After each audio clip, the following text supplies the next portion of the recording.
Hello, welcome to our first of the summer AstroAI lunch talk. Today we have Pearce. She recently graduated from Yale University, majored in astronomy and computer science, and is working here this summer for Randall Smith, and then is off to Chicago next year to do a PhD in Astrophysics. astrophysics. And so Autumn will be talking to us about quantum computing and all the wonderful things that hold for it. So, Autumn? This is on or not? I think so. There's a little green light. Yeah. Okay.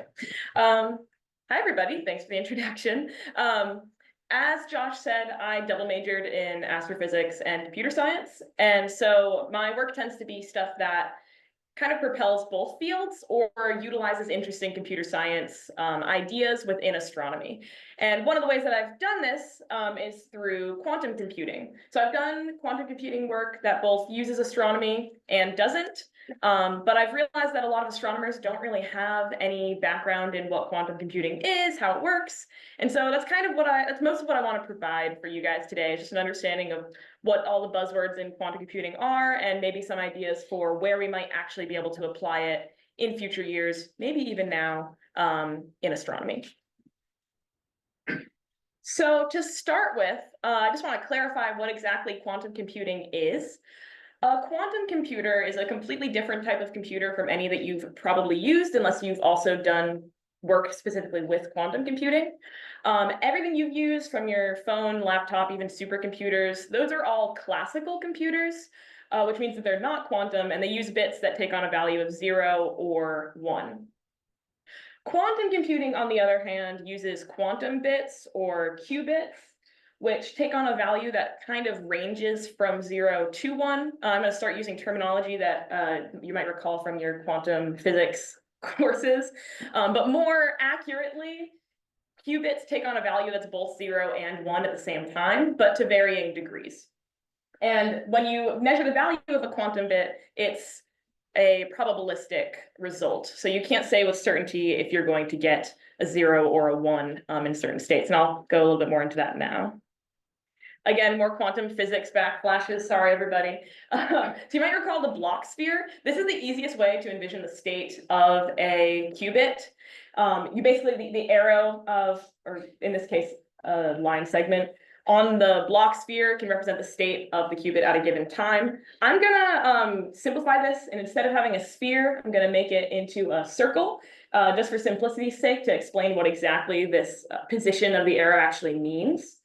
So in this case, we're looking at a qubit in state 0. This is actually directly analogous to a classical bit in state 0. Again, flashbacks, but ignore the notation if you're not familiar with it. This just means the quantum state, state 0. And the arrow is pointing directly up towards the 0 state. You can similarly have an arrow pointing directly down. This is directly analogous to the 1 state. But you can also have it pointing in between. And this is what people are talking about when they're talking about superposition of states. So this qubit is in a state that's both 0 and 1 at the same time. And since the arrow is directly in between the two, it's actually equally 0 and 1. And you can kind of see that in the equation for it. More flashbacks. But if you square one of the values that's next to the state, okay, you'll get the probability of measuring that particular value. But you can also have superpositions that are closer to 0 or closer to 1. In this case, it's closer to 0. If you squared either of these, you see that this one is 3/4 chance of getting 0, whereas this one is 1/4 chance of getting 1. So if at the end of your circuit, you measured the value of this qubit and it was in this state, 25% of the time you get a 1, but 75% of the time you get a 0. And there's no way to predict what that's going to be. Another one, opposite case. And then you can actually have the arrow pointing on the other side, and this will give you the same probability of measuring 0 or 1 as this one does. But it's still an important state to have access to, because I've been talking about when we're measuring quantum bits along the 0 to 1 axis, but you can also measure along other axes here, in which case you'd measure a plus or a minus state. And so that's actually why we even have that whole sphere, is so that you can actually measure in different bases if you would like to. So that's going over the buzzword of superposition, just 0 and 1 at the same time. The other buzzword that you'll hear a lot is entanglement. Again, most of you probably know a lot of this because of your quantum physics courses, but the simplest way I think about entanglement in quantum computing is it's basically you've applied a controlled gate at some point, specifically usually a C0 gate. Again, this is a very simplified way to think about it. But in classical computing, if you have a controlled NOT gate or a C0 gate, you basically say, I have this one bit. If it's a 1, I will flip the state of the other bit. If it's a 0, I'll leave that other bit alone. In quantum computing, if you do that, but the bit that you're comparing and saying, if it's 1, I'll flip the other, if that's in superposition, then the other bit will both flip and not flip. So if this one is both in state 1 and state 0, then the other bit will both flip states and not flip states. And that's what creates entanglement. Because after that point, if you change the value of the original bit, the one that was in superposition and determined the algorithm for the other bit, if you change the state of that one, it'll change the second one as well, and vice versa. Yeah. And that's entanglement. But it's basically just applying a C0. It's another one of the fun buzzwords. Okay, so let's get on to what is the actual state of current quantum computers right now. We are in an era that people refer to as noisy intermediate scale quantum, the noisy intermediate scale quantum era, or NISQ. This basically means that the computers we have right now are noisy or error prone, and they're also at an intermediate scale, so we don't have that many qubits per computer. More specifically, we expect in the best quantum computers to see 1 error in every 10,000 operations, basically. And if you let your state sit for like a second or so, everything will also just collapse down and will be meaningless. Whereas in classical computing, what we're used to is 1 error in every 10 to the 18. So we don't really need to worry about any sort of error correction in our classical computers, but in quantum computers, we really do, because we're very prone to get mistakes. So I already told you that you can't predict if you'll measure a 1 or a 0 if you're in a superposition. On top of that, it might just tell you the wrong state. Like it might just actually be incorrect. And then in terms of us having few qubits, the most common quantum computers that are available right now have about 100 qubits, usually 127, use some of the extra bits for random things. And then the largest ones we have about 1,000. So we've come a long way. About 10 years ago, the most common ones were like 8 qubits, and the biggest were maybe 100. So we've come a long way, but there's still a long way to go. So a moment ago, in the context of errors, I mentioned error correction, which is also a huge thing right now and actually making big strides. So there's a whole field of research called quantum error correction, or QEC, where you basically take a bunch of qubits. Each of these circles is a physical quantum bit, and you use them all together to create a larger thing called a logical qubit. So they use this whole grid in order to get the result. And by utilizing different properties of all of those different quantum bits, you can prevent some of those errors or catch them when they happen. And actually, just in April, I want to say, we had a pretty huge improvement on this front that reduced the errors, or claims to reduce the errors, down to 1 in 100,000 instead of 1 in 10,000, which is a factor of 10 improvement. So that's great. But yeah, this is necessary because right now, computers need to be kept really cold, and if you yell at them, that introduces so much noise that you just get errors. So we need to prevent that somehow. Oh yeah, and on that, you'll see these pictures of quantum computers. Most of this is just the fridge keeping it cold. The actual computing power all happens right here. It's like a tiny little chip. There are different types of quantum hardware. I'm not an expert on that. I'm more knowledgeable on algorithms and that sort of thing. But yeah, most of this is just a bunch of coolant keeping this from getting warmed up in any way. So yeah, With our new quantum error correction, by the way, when you put all of the qubits together like that, that's surface code because you're putting them on a grid on a surface. But with this new thing, people are starting to claim that we're entering a new era. Instead of the noisy intermediate scale era, people are now claiming that we are beginning the fault-tolerant quantum computing era, which has been talked about for a very, very long time now. Some people argue we're in it now. Some people argue that we're not. I'd say we're like on the cusp, but probably have a year or so to go. But people have been talking about the future of fault-tolerant quantum computing being where we'll finally be able to make some strides. I agree. I again think we might have a couple years to go, but it might finally allow us to reach true quantum advantage, which is another one of those buzzwords. Quantum advantage literally just means finding that quantum computers actually offer a real advantage over classical computers.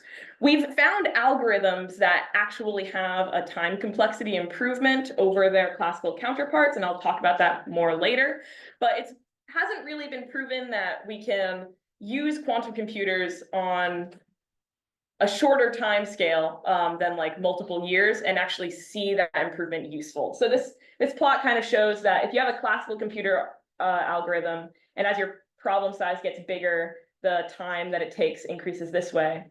Yes, we found quantum computing algorithms that improve the time complexity so that eventually there'll be this crossover point where the quantum algorithm is better. But the question is, where does this crossover time happen? This slide says goal of 2 weeks. I feel like we should be a little bit more lenient than that, but it's thus far been difficult to find a case where that's actually the case. Sorry, that mouse is in there. Yeah, okay. So one of the ways, and this is where it gets more relevant to you guys probably, that people have tried to find true quantum advantage is through quantum machine learning, or QML. And this is a very broad concept. QML covers any machine learning algorithm that utilizes a quantum computer at any point in the process. So the whole thing isn't necessarily in quantum. In fact, most of them are hybrid quantum classical algorithms. And the one that I have the most experience with and want to highlight is variational quantum algorithms, or VQA. You'll also see it called a variational quantum circuit, or VQC, but I'll use VQA for this.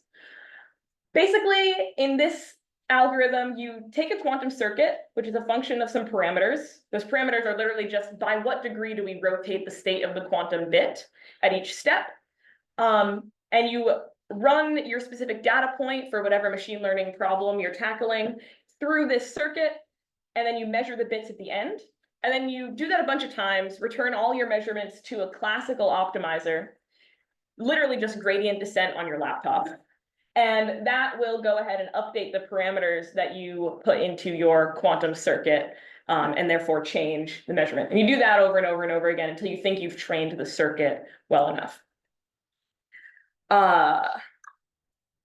So my first thought was, why don't we just start trying to apply this to astronomy and surveys? It's been argued that variational quantum algorithms give a speed up in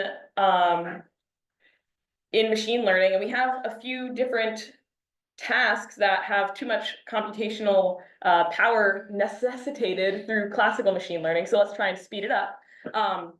Although honestly, I'll say that this was more of just like an experiment for me. This is work that I did last summer at Caltech. But yeah, so you don't need to pay attention to all these numbers. It's just saying that we're entering too much data in surveys, as everybody is saying in all of their other machine learning talks. And we need to come up with other solutions. So let's see if quantum will help at all. I specifically tried to apply it to ZTF, the Zwicky Transient Facility, which looks at transient objects in the night sky, so objects that change brightness or position from night to night. And it'll flag anything that does change from night to night. For example, right here, you have an object that is in frame here, but gone on another night. This image just shows the difference of it, which is how they decide what they flag as a transient object. So you basically subtract this image from that one, or the other way around, and you see a dot. So this is like a real transient detection that they found. But sometimes it flags things that aren't real transients.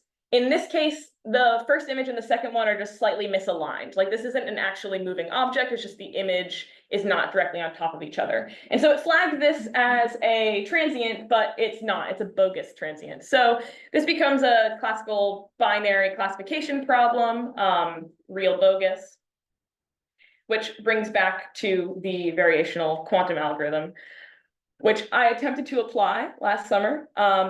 Here, I can definitely go more into detail on the specifics of that. I have stuff prepared at the end, but I'll cut to the chase, which is that these were my accuracies on a binary classification problem. Don't look at them too hard because they're not good. So I spent some time looking at these VQAs and VQCs, and I'll give more commentary on it later, but I think that there are other directions to go in quantum computing. There are some benefits to these, but yeah. For comparison, the classical model has 98% accuracy. I'll go back to those.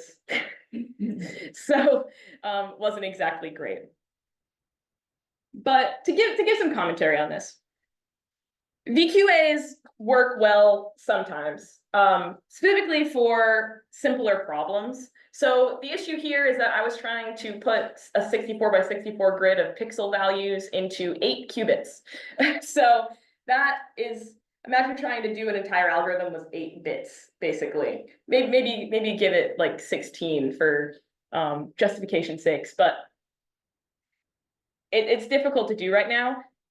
Granted, that was last summer. Nowadays, there's already larger, easily available quantum computers that I would love to go back and expand it to be larger circuits, but yeah. Again, more qubits would be helpful. Specifical, that's not a word. Anyway, sorry. But it also works well for very specific algorithms, because you'll remember that there was that quantum circuit outlined in blue in the previous diagram. If you design that quantum circuit in very specific ways, you can get actual speedups on specific problems. For example, there's one such design called QAOA, or the quantum approximate optimization algorithm, tons of words, which is really actually useful for combinatorics problems. So if you have some sort of combinatorics problem that you want to see a speed up on in optimizing this, finding the solution, I recommend looking into that. That actually works pretty well. It's usually used on like max cut. People are familiar. The other comment here is that variational quantum algorithms have no proven quantum advantage, more so than even that slide I said where that time period before you have the crossover is too long. We don't even know if there's a increase in the time complexity of this algorithm yet. People argue that there is. People argue that the stochasticity of quantum that's inherently there improves the machine learning process, which there are some papers out that definitely point to that, but it's not proven yet. However, the reason why a lot of people are using it is because it's a very easy introduction to quantum.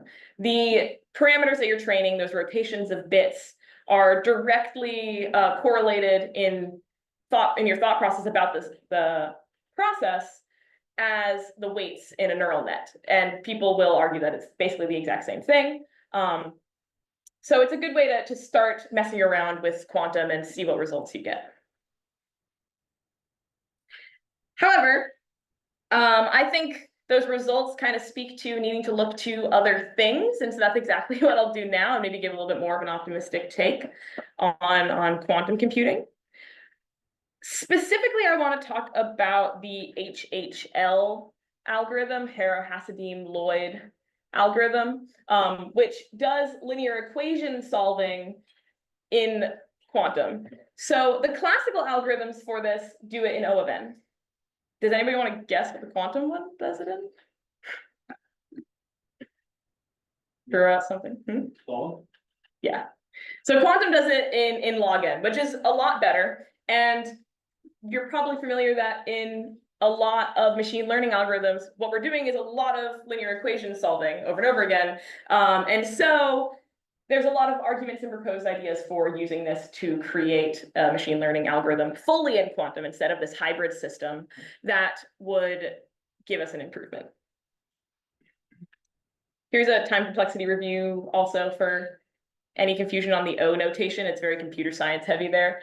Basically, the O notation just says like, in the worst case, this is how long this algorithm will take as the input size increases. And so for this one, we went from O of n to O of log n. So we went from linear to log. And so we have a slower algorithm when you get to larger sizes. And that corresponds to an exponential speedup. I'll take now to comment also on the fact that there's a lot of people discussing where we would actually find true quantum advantage and even quantum supremacy, proving that quantum computers are truly supreme over classical computing. And all of that work pretty much says you need to get to the exponential speedup mark in order to reach that point. And so this having exponential speedup is a good sign. It seems like it'll be realistic for that. And now I'll go into some other algorithms that are a little less related to machine learning, but still give some fun speedups. Actually, this one is still related to machine learning, but matrix inversion goes from, it actually uses HHL, the previous algorithm, and it gets you from O of n log n to log n log n. And so that's also an exponential speedup. Now, this is one that I'm particularly interested in the context of astronomy. A lot of work in astronomy uses the fast Fourier transform on classical computers to create simulations, go through data processing, things like that. There's a quantum version that gives an advantage, and it's called quantum Fourier transform. And the improvement is always kind of astonishing to me, although maybe not after you guys seeing the previous ones. But it goes from n log n to, again, log n log n, which is yet again an exponential speedup. So if we can figure out a way to use that in our processes, that would be really awesome. I will say the challenge there is that there's time lost every time you need to transfer data from the classical realm to the quantum realm. And that's like a severe bottleneck. And so right now, if you wanted to use quantum Fourier transform over and over and over again, but each time in between you needed to look at the data classically, that would not provide a speed up. But if you could do all of your work in quantum, that would actually work quite well. And just do one initial transfer, or even collect your data through quantum to begin with, through like quantum sensors and things like that. This is one of the buzzword algorithms that people talk about online, Grover's search algorithm. It finds an element within a list. Classically, that's in O of n. You need to search through the whole thing. I'm gonna make you guess this one, but I'm gonna give the preface that Grover's search allows you to find the element with extremely high probability, not 100%.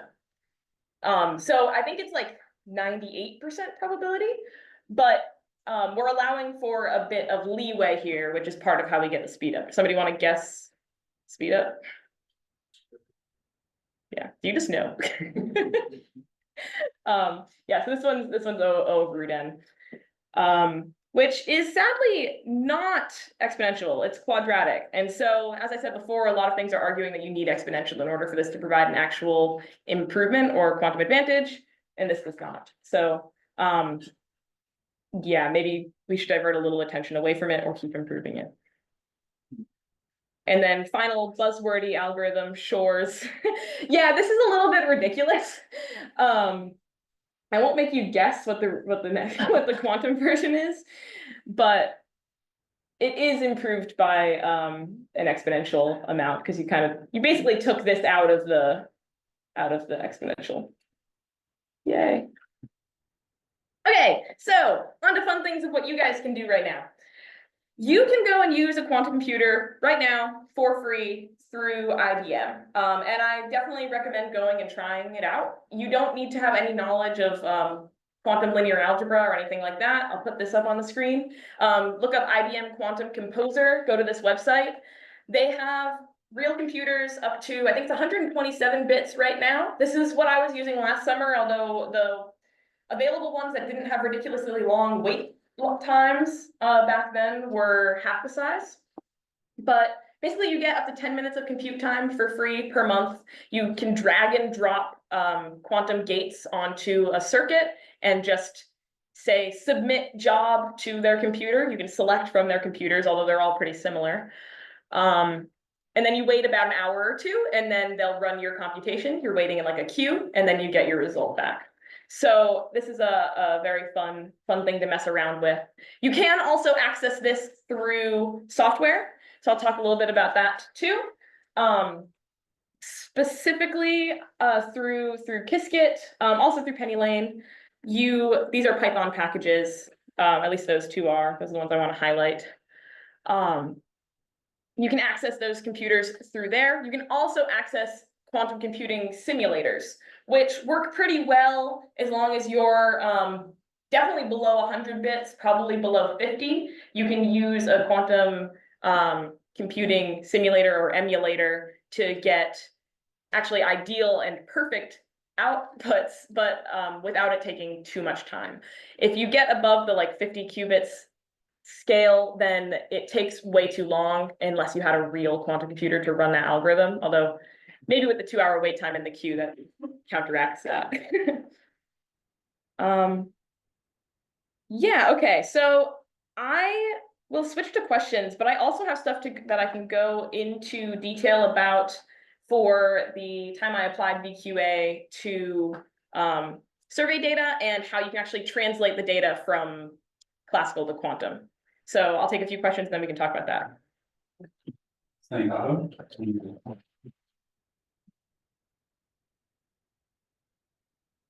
Questions?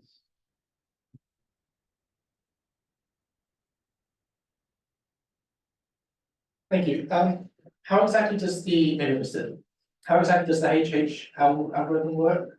Honestly, I don't know the specifics of that algorithm, but I'll go back up to it. Do you know what you could use it for? You can use it for any sort of linear equation solving. Some people have used it for linear differential equation solving as well. I know that all these algorithms are kind of utilizing the fact that you can kind of access all of the different value options for the solution at the same time. But I don't know the specifics of how that algorithm works. Okay.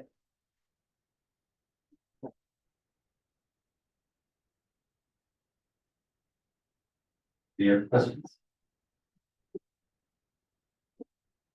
I just want to mention also that Amazon also has a program Yeah. that you can get free. Oh, good to know. So that's something that you can also look to. But I'd like to know more about how you did the your model. Like how do you replace your model into your the circuitry business? Yeah. I can definitely do that. I have my circuits and everything. All right, I can do that right now. Okay, so this is another example of the data that went into this. We had the 3 different images. Again, these are 64 by 64, I believe. And you need to somehow input this. In this case, I was aiming for an 8-bit or so, maybe 16-bit quantum circuit. And so the first thing I want to do is kind of reduce all of these down to less data points. Specifically, having 8 would be helpful because it's a power of 2. So I wanted 2 data points from here, 3 from here, and 3 from here. Specifically, yeah, I know XY and an XYZ value. And I basically ran this through Teasney. Is anybody familiar with Teasney? It's basically PCA, but it uses classical machine learning methods. So I just threw those into Teasney, my training set, and output these, or actually all of it, right? Here, the red values are the true, real detections, and the blue are the bogus. Again, this is a fairly complicated problem. So these are all kind of intertwined together. It's definitely possible to separate things out. And in classical computing, we can do it with 98% accuracy, but it's more difficult when you have less parameters to work with and less bits to work with. And so looking closer at that, I had to input those into the quantum circuit part here. Which here's an example of what I put into one of those circuits. So each of these RYs is a rotation, and each of the values under that is the value that you're training. It's how many degrees the rotation is by. So goes up to 180 degrees. And I also made sure that each of the bits were entangled to begin with. That way the rotations affect the whole system. I have a few different designs of these circuits. I think I have them.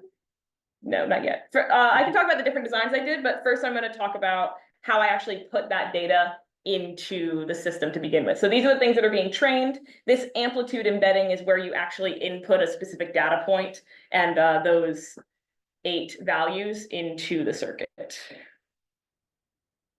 And this is called the input problem. Again, it takes time to actually convert the data from classical to quantum. But there's a few different ways that you can do it. There's basis encoding, angle encoding, and amplitude encoding. Amplitude is what I ended up using, but the other ones are also helpful. Basis is really good for binary data. You literally just take as many bits as you have binary data, and you put it in as ones and zeros correspondingly. Pretty simple correlation. Each of these numbers within the brackets corresponds to 1 qubit. And so 4 binary data points would correspond to 4 qubits. Number of bits equals number of inputs. Angle encoding is a little bit more diverse in that it doesn't need to be used on binary data. You can take your values, normalize them down from 0 to 1, and then put them into a rotation on 1 qubit. So if you have 0.7, you rotate your qubit by 0.7 pi, and that starting from 0, and that'll give you your prepared quantum state. And that's, again, number of bits equals the number of inputs, although this time not binary data. Amplitude is able to actually reduce the number of qubits that you need in a system. So if you have 2 data points here, 3 and 4, you can encode that onto 1 qubit that is in superposition of 0 and 1. And so you basically have this factor that's just like ensuring that the qubit state is normalized to length 1. And then you put the 3 and the 4 here. So it's 3 times in part 0 and 4 times in part 1. And that allows you to have the number of bits logarithmic to the number of inputs, because you can, if I had 4 points here, I could put these numbers corresponding with the 4 possible arrangements of qubits. So if it was a 0 state and a 0 state, or 0 state and a 1 state, 1 0 1 1, and put their normalized values still in front like that. I guess I'll pause and say, are there questions on the encoding part before I look more at my circuits again? You do have a question online. Okay. Yeah. There's 2 actually, but I think this one's relevant. How was accuracy determined in the earlier slides? Oh, yes. Accuracy was the number that were predicted correctly. But I made that prediction by running the quantum circuit many times. So I ran the circuit that was the final trained circuit 1,000 times, and whichever one it predicted more was the final prediction. And then I said, how many times is that accurate? Yeah. And then one other question online. What is the time limit? What is the limit for time or duration for a run? On the free system, I'm assuming? Yes. So you have 10 minutes of compute time for free per month on the IBM system. I don't know about Amazon. Unless the question is specifically in this context, how long did the runs take? Well, that's my Yes. question. Oh, okay. Can I ask a question? I was wondering about the sort of the scale of decoherence time.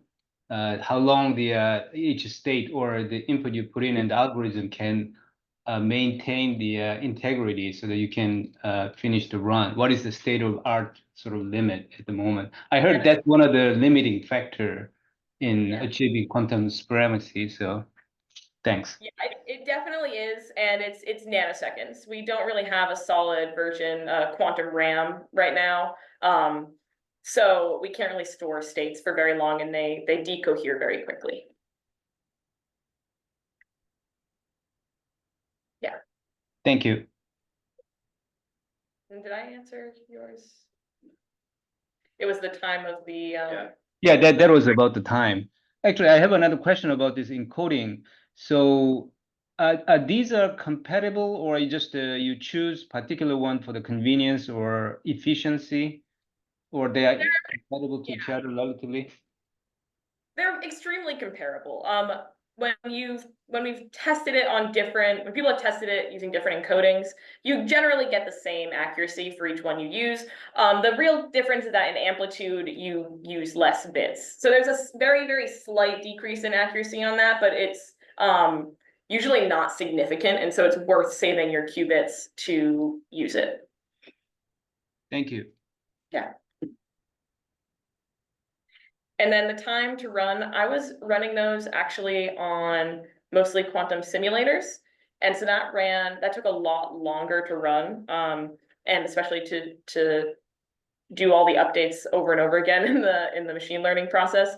So I probably would run it for like 20 or 30 minutes, but in a real quantum setting, it would probably be more like 2 or 3. Yeah.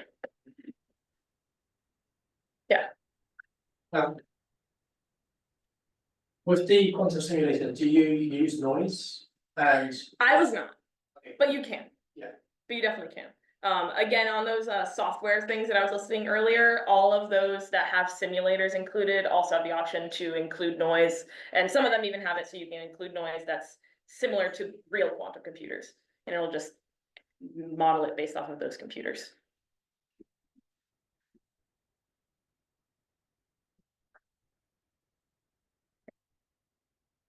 Cool, I can talk about circuits then. Okay, so I think maybe I should talk about what was the one that I showed you guys already? Was it this one? Yeah, okay, so I'll talk about this one first. So in this circuit, I embedded, using amplitude embedding, the specific data value onto 3 of the bits. Each line is 1 qubit. But then I performed all of the operations controlled on those bits onto a final 4th qubit. And this is called using like an ancillary bit. And then that's the one that I finally measured. So each of these dots with a line basically represents that the gate that's occurring is controlled by the one that has the dot on it. So these are classic controlled knots. So this is entangling all of the bits together.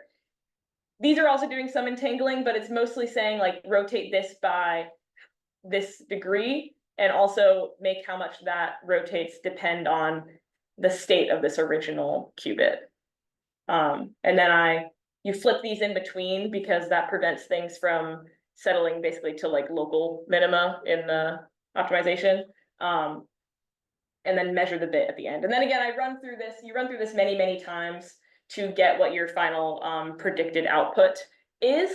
And then you give all of those measurements to the optimizer. So this was one circuit design. I called this ancillary measurement on my accuracy slide. This one is no ancillary. It just measures it on one of the random qubits that the original data got embedded on. Yeah, and you don't have as many of these controlled rotations. Actually, no controlled rotations, just the entangling C-knots.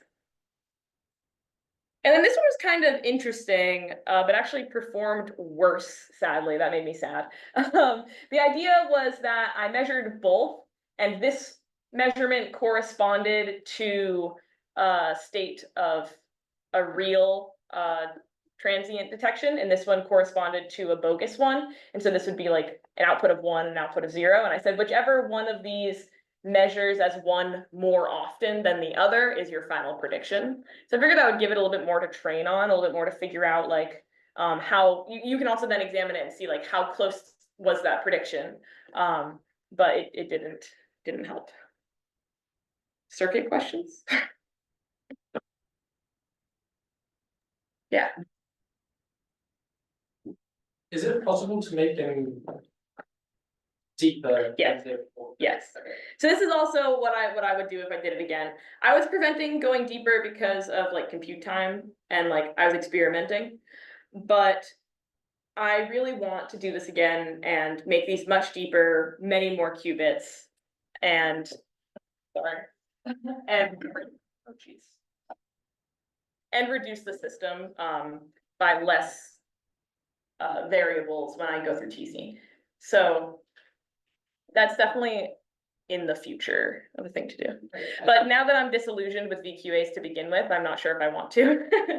And is it something analogous to like a single layer neural network can only solve linear problems? Is it a similar thing where a single VQA layer? Yeah. Yeah, I think that's exactly what's going on. I definitely have learned a lot since last summer on exactly this front. Like this is probably similar to like 2 layers, right? Which it definitely would need more on such a complicated problem, but it performed decently well. I should have included this on this. It performed decently well on MNIST when I just reduced MNIST to 1s and 0s. I think. And then I also made it so that had the same like training proportions of 1s and 0s as my original training set for the real bogus problem. And that had an accuracy, I think, of like 83, 84, which is pretty typical of what people get when they do VQAs on real problems like this. So we're still trying to see improvements, but again, I'm very disillusioned with VQAs to begin with. I feel like it's probably more worthwhile to go in the direction of using HHL to create an actual improvement on our machine learning processes as opposed to just blindly training a quantum circuit. I think that's also why people spend a lot of time on VQAs, is because you don't actually have to understand like the math going into it or what the algorithm's doing. You just kind of throw some gates on and then train it, which is really fun, and it's cool that people can do that and still get real outputs. But people, including myself when I was doing this project, aren't thinking as much about what the circuit's actually doing as they could. Yeah.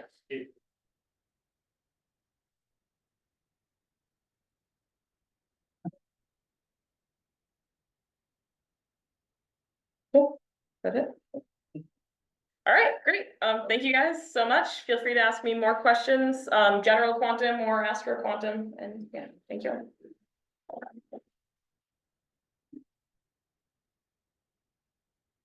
Guess I didn't ask if there were any more final questions.